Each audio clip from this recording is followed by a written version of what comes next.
Hey, I want to thank you so much for being here. If this is your first time listening or watching, or you've been on every episode, I want to thank you for being here. Before we jump into the show, I want to ask a favor of all of you. If you find value, if you find that this helps you in any way, shape, or form, please share the show with someone you care about, someone that needs to hear about this. We want our community healthier, happier, and have an abundant lifestyle. So let's jump right into the show. Hey everyone, welcome back to the Human Powered Life podcast. Yes, this is the season of chiropractic. I have a very, very special guest from the other part of the world, the other side of the globe, literally and figuratively, but she's on our side of the world, if you will. This is Dr. Heidi Haavik. She is a chiropractor, a researcher, a speaker. I would say she's probably the leading researcher in our profession. What's really important. So, Dr. Heidi, welcome. Thank you. Thanks, Josh. It's really wonderful to be here. I'm glad to have you. And just as a refresh for everybody, if this is your first episode you've been on, we ask questions. We're going to ask the top 10 questions that are asked from people that don't know anything about chiropractic, maybe before their first visit. So before we do that, Dr. Heidi, just give a little overview of your expertise and who you are. Right. So I am a chiropractor. I started out as a chiropractor, but I had too many questions, Josh. I wanted to know, how the hell does this thing work? This thing called chiropractic.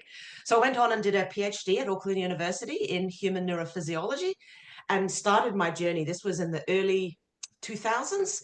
So it's been about a 25-year journey now, studying how does chiropractic care work? How does it impact our clinical outcomes? Like, what do we feel better? What changes and why does it change? And it's just been an incredible journey because it wasn't what I thought. And that's the thing with science. You've just got to accept the data that you get, and then you've got to try and interpret that data. So it's been a really interesting journey, and I'm really looking forward to these questions. Let's see what the science says, eh? Yes, I agree. That's why I'm so excited to have you here. So the first question that would make the most sense is, well, what is chiropractic care? So chiropractic care is really taking care of the spine. And by taking care of the spine, you enable the brain, funnily enough, to more accurately interpret what's going on in the body and the world around it. So this isn't my theory, but it's what the science that's been coming out, not just from our lab, but from around the world in the last 25 years. It's what they're showing, or what we are showing, that chiropractic care, adjusting the spine, enables the brain to more accurately perceive what's going on in the body and the world around you, so you seem to function better in multiple different ways. So you're saying chiropractic care improves the brain? Yeah, it does. It does. It helps the brain more accurately sense what's going on. And when the brain knows what's going on, it's the most powerful organ in the body, right? It can just go ahead and heal things. It's really, really interesting. Yeah, really fascinating what we've been discovering. But it's 25 years now. Can you imagine, Josh, when I first discovered that we were changing the brain, I was sitting there going, what? We're what? Because we used to think that it was the nerve roots we were affecting, right? Yeah. And so we had to adjust the lumbar spine because the nerve roots go down to the legs. And now we're seeing, no. Yeah. Any adjustment in the spine can enable the brain to more accurately perceive what's going on, so it can reset how it sends messages to the little toe, or to organs, or to the way it's controlling your emotions or your well-being. It's unbelievable. So cool. So cool. So now that we know we have the baseline, what is a chiropractic adjustment? So an adjustment, so now we've got to just think about this a little bit, Josh, because an adjustment in the chiropractic world is applying some sort of a force towards a dysfunctional segment of the spine or cranium or pelvis, or even peripheral joints as well. So it's a little bit different than a manipulation. But a lot of people think that an adjustment and a manipulation is the same thing. But you could apply a manipulation to any joint, a healthy joint that's moving freely.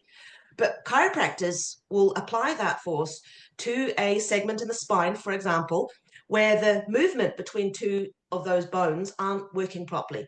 And what we know, if those little bones aren't working properly, the little muscles closest to those segments where that dysfunction is happening, they actually, over time, it's what chiropractors call a subluxation, which probably doesn't necessarily pop up in the 10 questions. I don't know, but we'll see. But when that dysfunction happens, those little muscles, they end up atrophying. So when a chiropractor is adjusting the spine, we're actually activating those muscles that have been switched off, that haven't been working for a while. What's so essential is that their communication from these little muscles to the brain are essential for the brain to accurately know where the core of the body is, which is the spine, right? The center of the body. And this is why it can influence that adjustment, moving those muscles, getting that communication back to the brain. It enables the brain to suddenly go, whoa, I didn't know this was going on. I now need to correct the movement messages I've been sending to my arms or my legs or my neck muscles, or because I didn't quite realize what was going on. And then this shifts everything. All of a sudden you can hear, you can interpret sound more accurately. It's not like you're changing information coming into the ears, but the brain now knowing where you are in space, it can more accurately interpret where the sounds are coming from, where visual information is coming from. And these are studies. I mean, it's first time we found some of this stuff, we were like, no way. But Yeah. it's so, yeah, anyway, that again, it's hard to be concise about this because I've been studying this topic for like the last 24 years. Yeah, I mean it's quite amazing that you just hearing you talk about how we influence the brain and the brain perceives things different, and an adjustment to the spine may not change the outwardly input in, but your perception of that whole environment. Yes. And so when you think about it, it's almost like the role of the adjustment is to exercise those little muscles that, say, over 2 years of you having either an injury or like an acute traumatic event. So emotional stress can also neurologically switch off these little muscles, or local inflammation. We know local Mhm. inflammation can also switch off these muscles and then establish that dysfunctional segment that chiropractors call a subluxation. Um, and so those muscles would have atrophied over the 2 year period. And we actually know all these different things. Some amazing researchers out there like Paul Hodges and his team and others like him that have documented these changes within these little paraspinal muscles, the little muscles closest to the spine, skull, and pelvis. So I view now that adjustment as exercising those little muscles back into proper function. And by exercising them back into proper, they communicate like any muscle, right? If it's completely atrophied, it needs time and repetition to keep, bulking back up again. For one, like it's been shrunk completely, they get stiff and fibrotic, they even change their fiber type. So it's Mm. quite remarkable. So that adjustment is exercising those little muscles back into proper function, so they're communicating properly with the brain, so your brain is accurately aware of what's going on in your spine. It influences how it controls arm muscles, pelvic floor muscles, leg muscles, spinal muscles, neck muscles, but not just muscle control. We now also know that it's impacting things like autonomic nervous system control. There's evidence of changes in immune chemicals. And so it's quite a widespread, or how your brain interprets sound and visual information. So it's quite a widespread impact. So I do see that adjustment as chiropractors exercising these little muscles around the spine back into proper function, Mm. so your brain can operate at its best. That's so cool. And just in your answers, I think you're leading to this one and maybe even answer it a little bit. What conditions do chiropractors care for? That's a very interesting one, right? Because what's coming out of the evidence is that the chiropractic care is a little bit akin to mindfulness meditation or physical exercise in general. And you don't necessarily exercise to treat a condition, or you don't do mindfulness meditation to particularly treat a condition, although we know it helps. Does that? So Mm. it's like it's a bit different than like taking a pill that's specifically to treat a particular condition. I would, the evidence seems to suggest that chiropractic care is more like it has this overall beneficial effect on pretty much anything. And it's funny because you ask chiropractors about this, and all sorts of strange things can improve and change when people get under Mm. chiropractic care, right? But it's not like they're set out to treat, I mean, half the time the patients haven't even told us, you know, oh, you've fixed my tinnitus. I'm like, what tinnitus? You never told me you had tinnitus, So I Yeah. certainly wasn't trying to treat any tinnitus, but it's just when we're working on the spinal function, the cranial function, the joints, peripheral joints, if we're getting all of that somatosensory proprioceptive input properly and accurately up to the brain seems to just overall get better. And like if you look at the exercise physiology literature, which is way ahead of chiropractic science, right? It's like the wonder drug of the century. And it wouldn't surprise me, Josh, if you give us another 20, 30 years and a few, you know, millions of dollars, Yeah. I think we'll find that chiropractic does the same. So, we're starting some clinical trials now, and what's coming out of these clinical trials is that people's quality of life significantly improves, major changes in brain communication, but things like anxiety and depression is improving. There's clinical trials on low back pain, neck pain, headaches are really good. There's some pretty interesting stuff on babies with colic. And an interesting thing with colic too now is we used to think that that was a stomach issue with the babies, but the latest research is showing that it might be migraines, baby migraines. Oh, And wow. migraines is another thing that can actually improve with chiropractic care. So there's many clinical conditions that we know chiropractic care can help with. But the problem when you do those kinds of studies is you are specifically looking at just that condition and nothing but that condition. Whereas working on the spine and improving the brain body communication isn't necessarily going to fix the one thing that you're looking for. Like, for example, they did this a really interesting randomized controlled trial in kids with bedwetting. And it was like this overall, this tiny little significant improvement in the chiropractic care group. But if you actually look at the data, Josh, there was only 25% of the kids that got chiropractic care that actually responded well clinically and had improvements in their bedwetting. But for those 25% of kids that responded, they got over 50% better. So there Mm. was like a massive improvement in the kids that responded. So, and this is where like I'm really looking forward to the current future in research, because what we're looking at now is big data and real data. Because now with the changes in electronic health records, we can actually start to gather big data. And I think you'll start to see that, you know, pretty much most people that get under chiropractic care respond, but it might not be in the particular thing that they've gone to see the chiropractor for, if that makes sense. So, Yes. because chiropractic side effects, right? I mean, yeah, you might get a bit tender and sore, which is typical because, and it makes sense too, because you're adjusting those little muscles in the spine. I mean, of course, if you haven't exercised for a long time, you get a bit sore, don't you? So that's normal, right? But then the other side effects, and you can't even call them side effects because they're such positive effects. People feel better, they cope better, they sleep better. And this is what they report.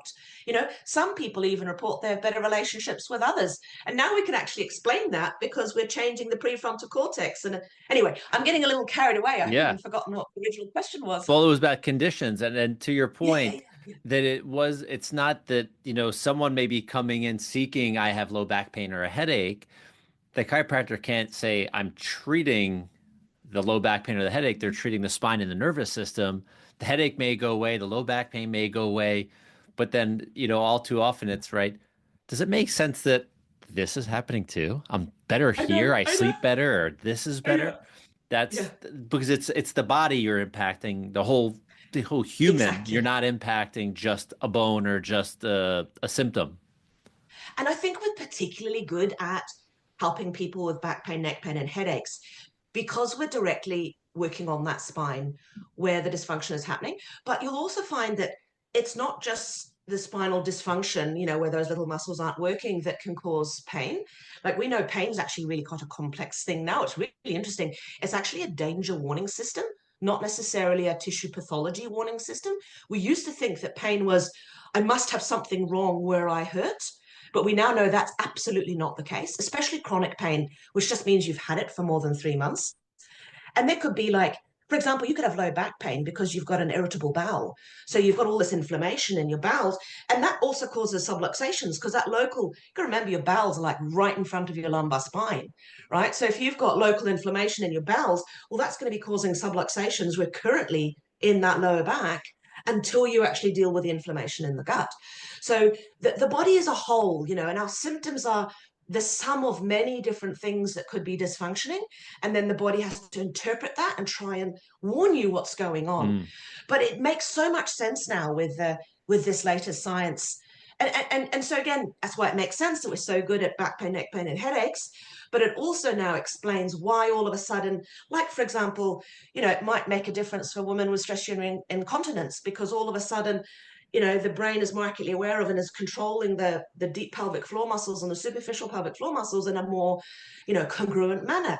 or maybe the kids with bedwetting, maybe the brain becomes more accurately aware of what's actually going on in the bladder at night for these kids. And so they manage to get up and go to the toilet, whereas they weren't able to before, or all of a sudden someone's immune function improves, or they no longer need to take the high blood pressure medication because their whole autonomic nervous system has reset itself and they're no longer exhibiting high blood pressure. And all of a sudden the blood pressure medication is making them sort of faint, and because they're Yeah. lowering the normal blood pressure to the point that they're actually passing out. And so there's all these shifts within the system. And like chiropractors have known this, Josh, for forever, because they've seen it in their patients. But we're finally understanding it from a neurophysiological perspective. And that's been a breakthrough in the last 25 years. And not all chiropractors are even fully aware of this science yet. It's kind of so new. So Yeah. I love going on podcasts like this and just sharing it. And hopefully there's more and more chiropractors that want to learn a bit more about it. And Yeah. not just chiropractors, but the public that might not even have any idea that what is happening when you go see your chiropractor is you're exercising the little muscles around your spine that haven't been working well since you had that accident, or that, major trauma that happened to you 10, 15 years ago. And your brain's not been accurately aware of what's going on, and it's not controlling your body right. And you might be more clumsy. You might not be able to accurately interpret multiple different sensory inputs fast and accurately. And, you just might not be functioning at your best. And you start chiropractic care because you've got headaches and all these other things improve. And you're like, what's happening? Yeah. I love that. But it's cool, though. It's cool. It's very neat to see in practice. Does this make sense, Doc? I'm getting Yeah, better, yeah. but I didn't tell you about what was I really know. wrong, right? So, next There's so question. many things they won't Yeah, say. Yeah. yeah. The next question is what makes chiropractic inherently safe? Okay, well, that's a neat one. We've done so many studies on safety, for many, many, many years, and we struggle to find anything majorly dangerous about chiropractic care. It's really interesting. In the 90s, there was this scare that chiropractic adjustments cause strokes.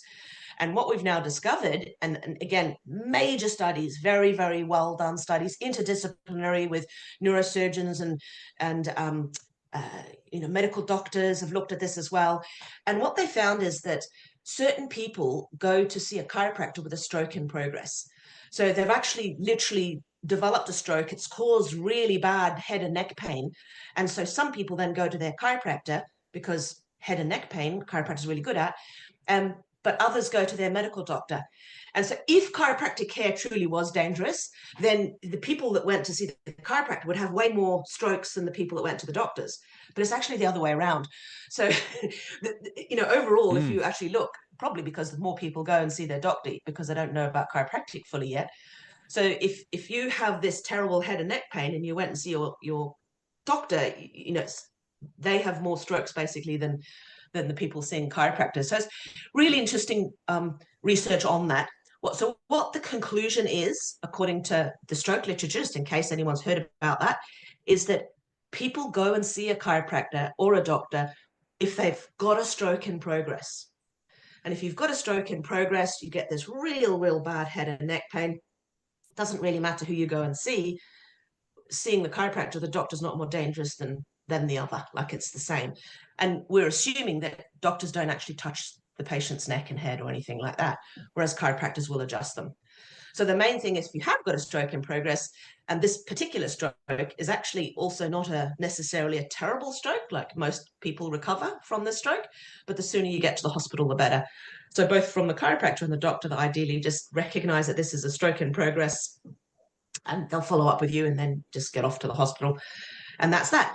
So if you look at the side effects that are known to happen with chiropractic care, it's usually transient, meaning it goes away by itself, aches and pains. So maybe a minor headache or something like that. And most likely that's happening because you are, as a chiropractor, exercising these little muscles around the spine back into function. And if you know yourself, if you've been to the gym for the first time in a long while, after the first couple of times you go to the gym, your muscles get a bit sore. So, of course, those little muscles around that spinal segment also get a bit sore. So when it comes to chiropractic, and safety, it's absolutely ridiculous. I think the only cases of death that have been actually linked to supposedly spinal manipulation, they weren't even done by chiropractors. And they're not the kind of techniques that modern day chiropractors use. So We our just get safety thrown record in.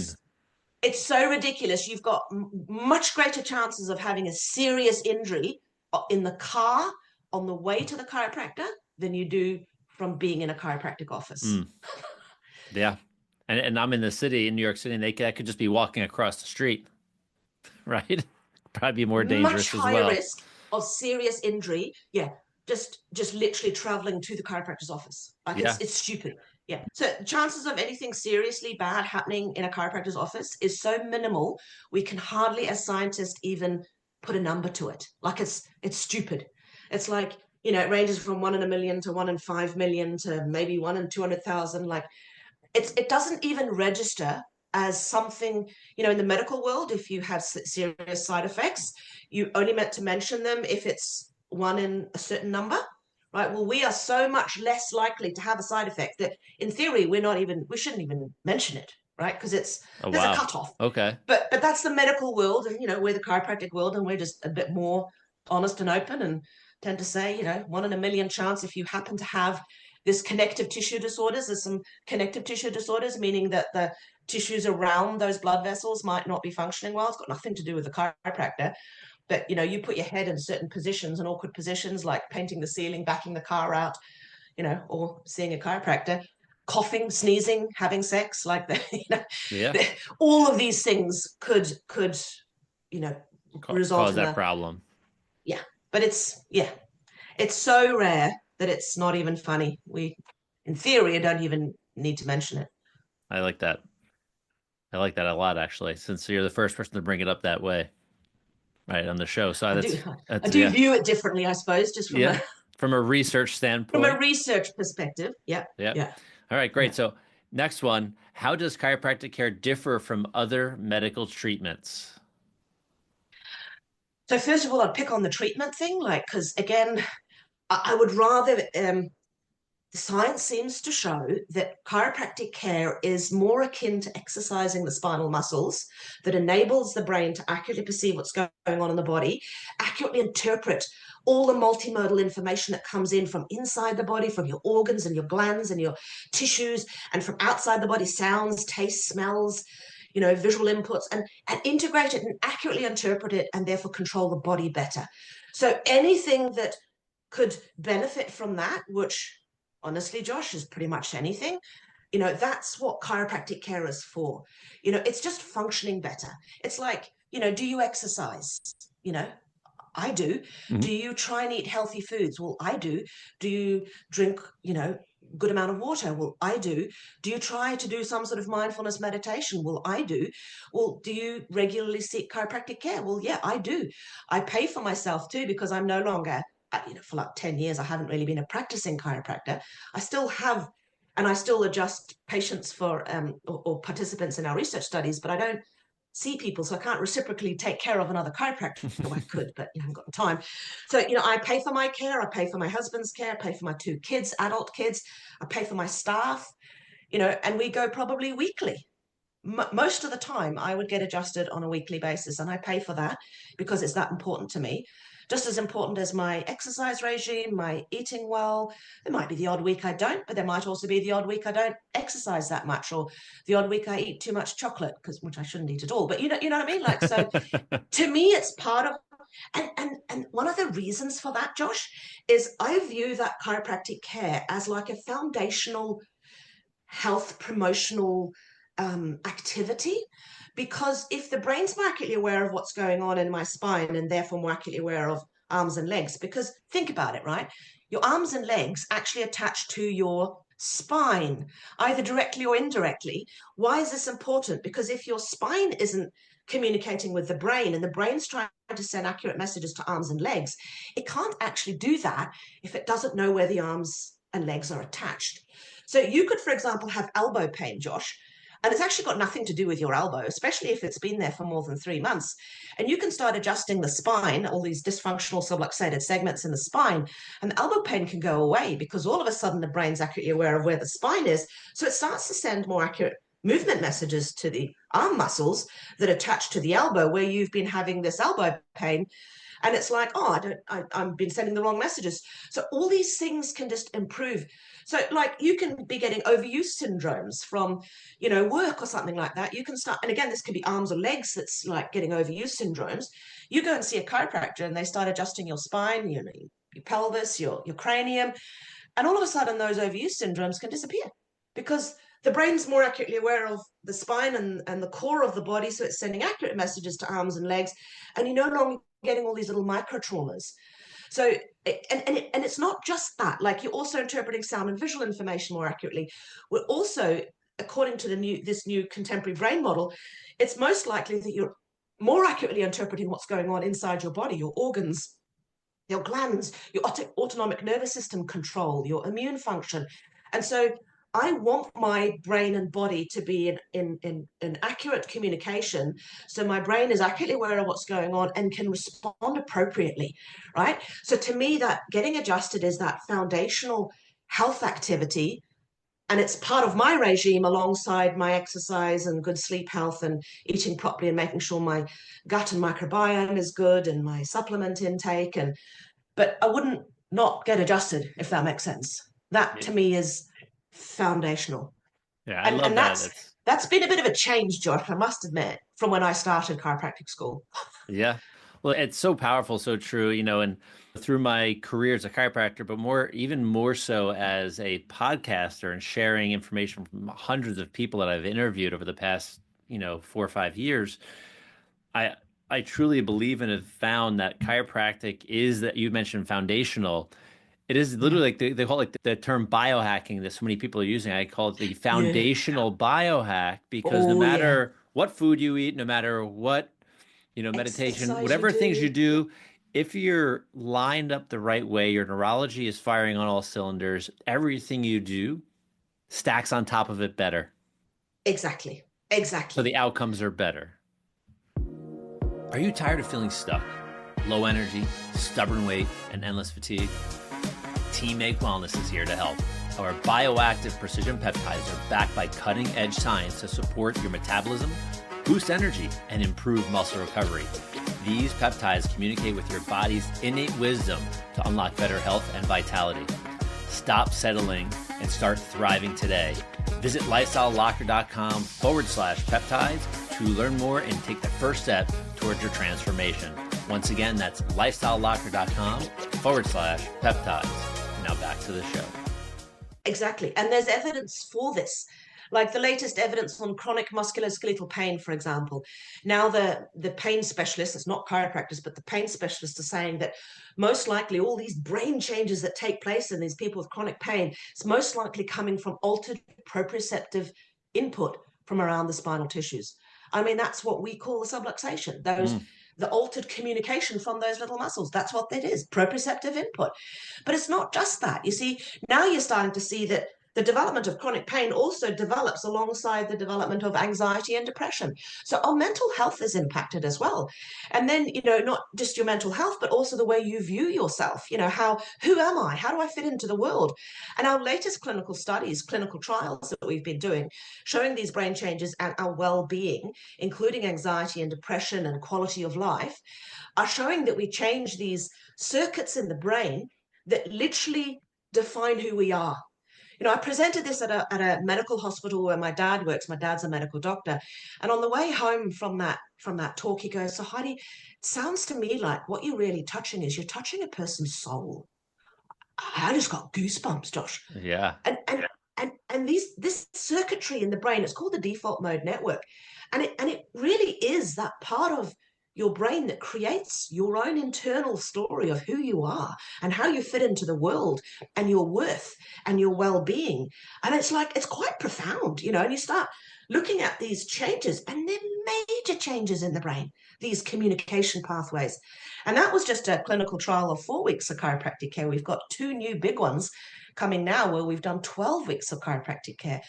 So I've got about 12 publications coming out of these 3 clinical trials. So we're Wow. going to be very busy over the next year. And that's just 3 projects. We've got about 47 projects on the go, because my research center, or our research center at the New Zealand College of Chiropractic, that started in 2016 or 2018, somewhere around then, and there was only like 2 of us. There was me and 1 volunteer, so he wasn't actually paid. So there's really only 1 person. Now we have over 30 people, Mm, Josh, working just in the research center. I actually think we're the largest chiropractic relevant research center on the planet.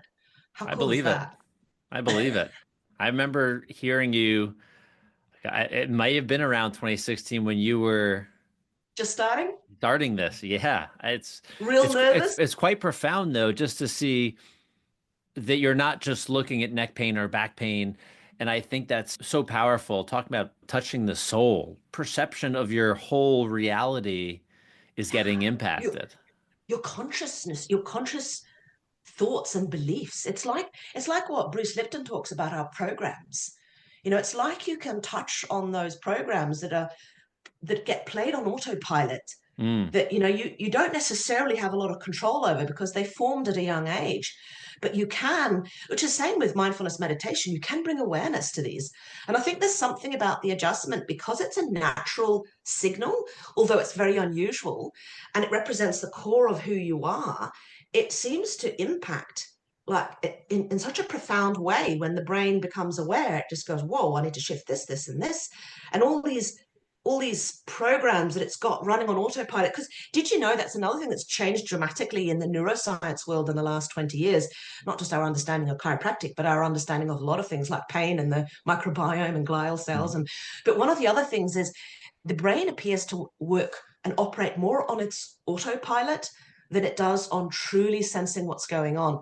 Because when it has to really tune in, it actually takes a lot of energy, especially if it's sort of really tuning in to sort of salient signals. So what's called the salience network, it actually uses a hell of a lot of our energy. So it's like it's too energy consumptive to stay in that world. So it stays in its autopilot world instead. And that autopilot world, if you're subluxated, if you've got spinal dysfunction, here comes all of these faulty programs. So you're developing all of these, faulty programs from guessing or whatever that the brain does. And that runs your life, including things like symptoms, which is why it's so difficult to get rid of some of these chronic problems. Because like you might have had an injury, and that 4, 5, 6 months later, you've still got pain there. Well, the tissue's healed, Josh. That would have healed within the first few weeks. So it's not a tissue pathology problem, but you've still got this pain there because it's become part of these automatic programs. It's part of the tape recorder now just playing at you. I mean, I shouldn't use tape recorder, that the young people won't necessarily understand what I'm talking about there. It's on But repeat. it's like, yeah, it's on repeat, it's on autopilot.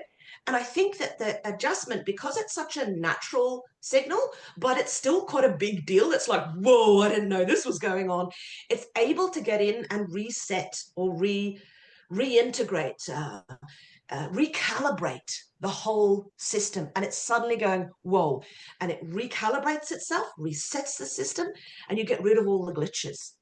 And that's what's so powerful about that adjustment. It might seem like nothing. You go in there and it's, like a little, it feels like a little, minor pressure on the spine. And like, I mean, I know it can. I know one of the questions you said, what do you expect from an adjustment? Or, That's the like next it's, one. What do yeah, you yeah. expect So you from a might, chiropractic visit? yeah. So, you know, chiropractors are different. So there's many different chiropractors out there. But I think core to most chiropractors is that they will, no matter what they do, they'll carefully check the spine and adjust the dysfunctional segments. And what that adjustment is then is you're setting up on the spine where those little muscles have not been functioning for a long time. And often that segment is quite tender to the touch. And you might not even, it doesn't mean that it's sore in general, but when the chiropractor goes, oh, this isn't working well, and you go, oh, wow, that's tender, and that's really kind of interesting. But then, and it doesn't move very well. So we set that up and give it a tiny little short thrust. It can feel a little sore, but for most adjustments, it's not sore at all, right? Would you agree with that? Yeah. Yeah, for Yeah. sure. I've had the odd adjustment though that, I was like, oh, that was a bit sore, but normally it's not sore at all. I'd say 95% of adjustments I get aren't sore, but it's the odd one. And then it's like woof, it's like the lights go on. And this we've actually recorded, Josh. Like we've recorded this thing called FNIRS, or near infrared spectrometry, where we're Mm. actually recording blood oxygenation from behind the forehead, so from the prefrontal cortex, right behind the forehead. And it's really interesting to watch because, like, within 30 seconds, within 10 seconds of an adjustment, the brain goes from like very low readings to maximum readings across the whole entire forehead. And then it sort of starts to sort of, you know, all Wow. sorts of different things start, happening and activity going off. And then it sort of gets more down to a Mm. normal thing again. So it's like this big, massive whoosh. Like I call it a big bombardation of proprioceptive input from those dysfunctional spinal segments that seems to wake up the brain. And so the brain Yeah. then recalibrates itself, going, whoa, I didn't realize that. And so I'll reset this and this and this and this.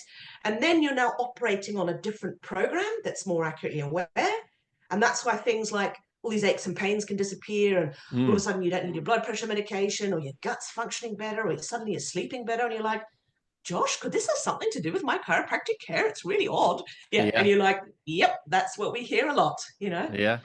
Yeah, and to say this, talking about that prefrontal cortex, the brain, the everything firing and firing differently, clearly, as you see in the research data. I had a conversation with someone you probably know, Dr. Patrick Porter.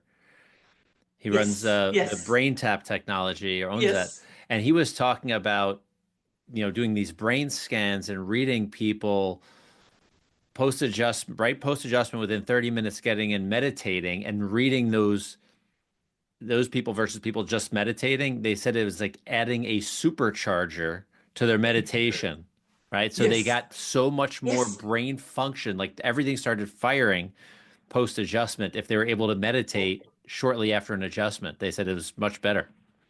And think about what meditation is. It's awareness, right? It's Yeah. consciously paying attention to the body. Well, if you've just been adjusted, that is actually allowing the brain to accurately perceive the body, because it wasn't accurately perceiving it when you're Mhm. subluxated. It's like, no wonder meditation is going to function better. Do you know what I mean? Yeah. But it's the same with exercise. You're going to exercise better because you're going to Yeah. be sending the right muscle messages at the right Mhm. time, to the right degree, to the right muscles. There's all sorts of things that are going to change once you've had those adjustments. And again, I come back to that emotional control. I mean, isn't that remarkable? I know chiropractors have always said people feel better, but in that latest clinical trial we've done, it's a clinically meaningful, significant improvement in anxiety and depression, along with the pain. That's a big deal, Josh. Yeah. Because a lot of people these days are struggling with their emotional regulation and their mental health. Yeah. And it could be Huge. that you actually need to get adjustments because it's this faulty program that's pushing you down this story that's snowballing. Like people start to ruminate in negativity, Hmm. which develops into depression, or they start to panic and catastrophize about things that haven't happened yet, which can escalate into full-blown anxiety. And these aches and pains can turn into full-blown chronic pain. But all of that, Josh, is happening in the brain. And I don't think patients are aware of that yet.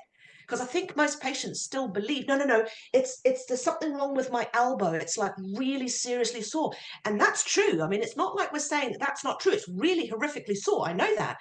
But the problem could be that the brain isn't accurately aware of what's going on in the arm.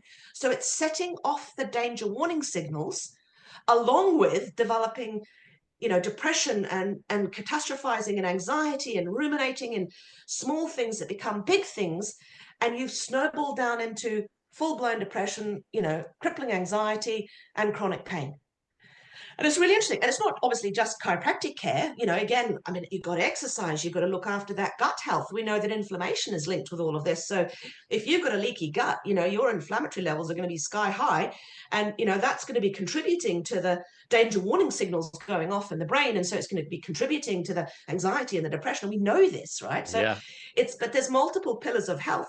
But again, I come back to it, that foundational thing, that foundational health activity would be getting checked and adjusted on a regular basis. Yeah. And so then this is perfect. You just led up to the next question. How many sessions will I need?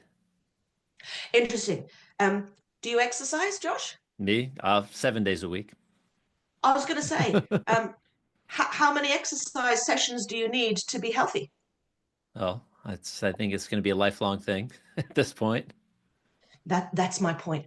And this is again where it's a bit unfortunate that some people view chiropractic as a treatment modality instead of like a health promoting modality or activity. Right. So getting checked and adjusted in my world, according to what the research indicates, it's something that I don't want to stop doing. You can slow it down, as you know, in the exercise world as well. You can get to a certain level of fitness and you can then maybe maintain it with like 2 or 3 times a week. Do you have kids Sure. yet, Josh? No Do you have kids. kids? No kids. No. 2 nephews, And yeah. and anyone that exercises 7 days a week usually doesn't have children. And seriously, we'll come back and have this conversation when you do have kids, if you have kids, and you'll find out that oh yes, my exercise went from 7 days a week to like if I'm lucky if I get it in 3 times a week, but so, seriously, like it's a time thing as well, a time management thing, but.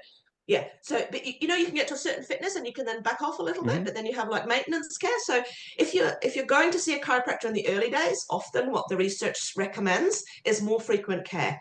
And it could even be up to like 5 or 6 times a week. But Wow. so there's studies done on low back pain and headaches in particular, where they've sort of seen this sort of linear response rate, where the more often you go in the early days to see a chiropractor, the better off you are up to a year later, even though the chiropractic care given was only 6 weeks to 8 weeks. Right, okay. Really interesting. So more frequent care early on will give you long-term benefits. This was particularly done in headache patients and low back pain patients, okay? So that's just a limitation there. We don't know if it's the same for all other things that people come and see chiropractors for, right? But that's interesting. And then there's also like maintenance care. So once you've had that initial period of care, and say you're one of those people that responded really well, like you got great benefit in those early 6 to 8 to 9 to 12 weeks, you can then go on to like a maintenance care schedule. And again, they did this awesome study, and there's several studies that have been done, but one in particular is this Scandinavian study done in Sweden by Eklund. The frequency of care, by the way, is Mitch Haas's work in the US, but this maintenance care stuff, they were looking at then randomizing people who responded well to the initial phase of care, either to come back and see the chiropractor on a regular maintenance schedule, or they would just come back when they hurt, right? So that the patients were either randomized, okay, come back when you hurt, or come back every couple of months. I want to see you on a maintenance schedule. Now, at the end of that year that they followed these patients up, they basically, the people that had the maintenance care had less days of pain, and they saw the chiropractor about the same amount of days. So it's like exercising. If you maintain that good, healthy function throughout the year, you will have less problems than if if you don't. Now, me personally, I don't seem to ever manage to live the healthy life. I'm always working too much, not quite exercising enough, potentially eating too much, even though I'm trying to eat well and take my supplements. So I can't seem to slow my frequency down to less than once a week. I notice it. As soon as I go only every 2 or 3 weeks, I'm like, nah, I just function better if I get that weekly care. So that's me, my choice, right? And that's the whole thing about evidence-based practice, or patient-focused evidence-based practice, which we hopefully do is, I know the evidence, I know the science, I know from clinical experience as well that, people do better when they get under regular chiropractic care. And then it's the patient's choice. What are their values? Well, my health is actually really important to me. I need my brain to function. I'm a neuroscientist. I'm a brain scientist. I need my brain to function at its best. And I know getting those adjustments makes such a difference to me. I feel it. So it's my choice. And that's how I feel patients should choose. Like, know that the more frequent care early on in chiropractic care is more beneficial to you long term. Know that regular maintenance care means that you'll have less symptoms, if symptoms are really important to you, over a year, right? So you keep the function up by the maintenance care. And then, ask your chiropractor about your particular condition, because you might be coming to see the chiropractor for a different reason. And then at the end of the day, remember that it's your choice, it's your health. The chiropractor is there for you to help you. And then, you make the health choices of what's important to you. Maybe your health isn't that important right now. I don't know, but it is to me. So I'm sharing. And now I'm waffling again, Josh. Bring me back on track. Not that we're back. We're back. So you already answered this question. The question is, are chiropractic adjustments painful? And you did mention, yeah, could you have soreness? Yes. We hit Yeah. that. We don't need to we don't need to hit Yeah. that one again. The next one is, can chiropractic care prevent future health issues? Really interesting one. So I don't think we yet have, let me think about that. I'm not aware of any study that shows that we prevent conditions. I don't think. I'm trying to think. Um, Well, here's the but question. How would you know? well, you'd have to follow people longitudinally, And I don't know if you know, but Yeah. research studies are extremely expensive. Yeah. So, like even just a little study, say I do, you know, 12 people or 15 people and pre and post a single adjustment, right? I need a team of PhDs. I usually need equipment. We're talking two, three, $400,000, right? That's just a single study, single pre-post study. If you start talking a clinical trial over several weeks of care, now you're talking, $500,000 to a couple of $1 million for a clinical trial. If you're going to follow people over 10 years in a longitudinal study to see what prevention chiropractic care can potentially, you then also need, thousands of people, not just Yeah. 30 or a couple of hundred. So it's a different kind of study and it's extremely expensive. And that kind of research money just doesn't exist in the chiropractic world yet. But Josh, again, I'll come back to that big data that's happening right now. Have you Mm. heard of the organization Chiropractic Future? That sounds familiar. Yeah. Yeah. So it's an organization in the States, all volunteer based. I don't know how I managed to volunteer to run the research work group, but I did. So I'm part of the leadership of this group. I've been part of it for about 3 years now. And we're working towards, there was a big survey amongst US chiropractors, what's important for our future. Chiropractors recognize how important research is. So there's a whole research work group. We're working on lots of different things. One of the major things we're working on, and please, if anyone's out there listening, please go to chiropracticfuture.org and support us, either financially or just by, signing up to the newsletters and spreading awareness. And you might have patients that are really interested in supporting chiropractic, whatever. But one of the big things that we're working on is this big database. So we call her DASH, Data Aggregation System for Health. And what it is, we get all the electronic data in from, all your electronic healthcare records. So we literally can sort of pull your electronic health records so that you are doing in practice. So this is from real chiropractors on real patients. And now you're talking, you can have thousands and thousands of chiropractors involved. So you can have millions of patients involved. Now you can start, and we can start comparing to people that don't see chiropractors, because we can pull other people's data, it's all anonymous data, by the way. So, you don't know who anyone is, but it's been a massive, massive undertaking and like 2 years of building. We've had support from the University of Oklahoma, where several master students in like these AI departments are helping us put together this system where all the data comes into a big data lake, we call it. And then we can pull out of that data lake and start comparing. So you start looking at millions of patients that do and don't see chiropractors, and you can start to see, okay, well, so, these kids that have had these problems, say all their life, normally end up like this. Well, the kids that saw the chiropractors didn't. You know what I mean? Mm-hmm. And then we can start looking at prevention in a completely different way than we have done in the past, which still costs a lot of money because you have no idea how much money has been put into building this system, again, which is why we need everybody's support if they're interested in this kind of future. But, if we can start looking at big data, Josh, I also think this will help a lot on our outcomes, because in these clinical trials, right, like I explained before, you might be looking at one thing. Well, what if that one thing wasn't what changed, but there was like 10 other things that improved for these people? It's not captured in that clinical trial, but it is in big data sets. Oh, that's so cool. Like, again, we had a clinical trial on older adults in New Zealand where we were looking at these different sensory motor functions relevant to falls, which was fantastic. And we got great results. But we also got all these letters from these older adults. And they were writing about all these other things that changed for them personally, like mind-boggling. Like I was almost in tears, with some of these letters from the participants. And it wasn't captured in our clinical trial because they were improving the way that, this one guy couldn't eat with his family for like, I don't know, 20 years because every time he heard chewing noises, he got this awful, awful experience. It's got a name. I can't remember the name, but it's like you can't stand the sound of chewing.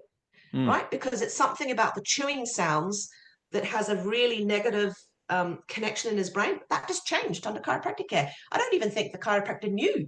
Another guy couldn't swallow his food, so he'd had mushed baby food for, again, I don't know, a decade or two, because some of these guys were really old as well, right? And he could suddenly chew his food and swallow his food again. So something about the swallowing improved. Another guy had had headaches for 50 years, and we weren't measuring that. And he was told, because he got shrapnel from some gunshot at some war, and he almost instantly got better and never got headaches back again. It's just like mind-boggling stuff and that isn't captured in that one clinical trial. Even though we had great results in that clinical trial, here's all these other things that are changing for these individuals. The data But points. big That's so data cool. is a real future. Yeah, that's so neat. And I want to honor your time. So let's the final question, which you semi-answered, not totally yet, is chiropractic care suitable for children and pregnant women? Oh God, yeah. It's actually the reason that I went into research is, the amount of parents that would come back to me crying, that I'd given their baby their life back, and their whole family. You just know, and that's one of the reasons, because I could help, one child at a time, but through research you can touch thousands and millions and, government decisions and things like that. And I'm finally, after 24 years, Josh, doing this first ever newborn baby EEG and chiropractic study. So we're measuring their brain function, but we're also measuring their clinical outcomes. And it's the first ever, right? Only took 24 years. Because it's the thing with science, you can only take one little step at a time. And we didn't really know how it worked in adults, let alone babies, right? So it was, anyway, so yes, definitely. And you think of what would be the best time to start chiropractic care? I would say preconception. So that when you then go to conceive, you're in the best possible state. And it's not just mum, this is dad too, right? And then all the way through pregnancy and then all the way through childhood, you want that baby's brain to develop properly. You want the mum's body to be able to interact with baby's body in the most accurate way. And like you view it as that foundational thing. How much evidence do we have for that? Not a lot yet, Josh, not a lot. Again, doing research in this area is not easy. We've done a couple of studies in pregnant women. This is, again, not easy to do. And we know we impact the pelvic floor muscles. So that's kind of an interesting thing. We know that we can help pregnant women with their back pain, their pregnancy back pain. But, again, I viewed this latest model much bigger than that. And we'll know a lot more about how we're changing newborn babies with chiropractic care as soon as we've got, this study starting up now. And just before we finish off too, Josh, just in case anybody wants to know anything more about the kind of stuff that I've been talking about or this research, we have a platform. And if you go to either HeidiHaavik.com or Kairos.hub.com, we have an entire library for chiropractors, and we have a whole resource library for the public, that you can go and check out. We've got these little whiteboard animations, we've got summary articles, blog articles, and it's all summarizing the science. I think it's so important that we translate it from, research speak, which is gobbledygook to normal people, into sort of understandable bite sizes going, this is what this piece of research actually means to us normal human beings, right? So there's a lot there, HeidiHaavik.com or Kairoshub.com. Well, that's where I was just going to go next. That's perfect. So everyone, I hope you've really taken something from this chat here. You have a wealth of information that you've been listening to, and even more when you go to her website to find more. And if you are inclined to, if you are inspired and want to make donations, I'm sure you can find it on those websites as well, because research is powerful. Yeah. Research is powerful. I've also written a book. I forgot to tell you that too, Josh. The Reality Check. It's on the shelf there. Yeah. The Reality Check, where again it's written in lay language. What happens when you go see a chiropractor? So if this is from again the scientific perspective.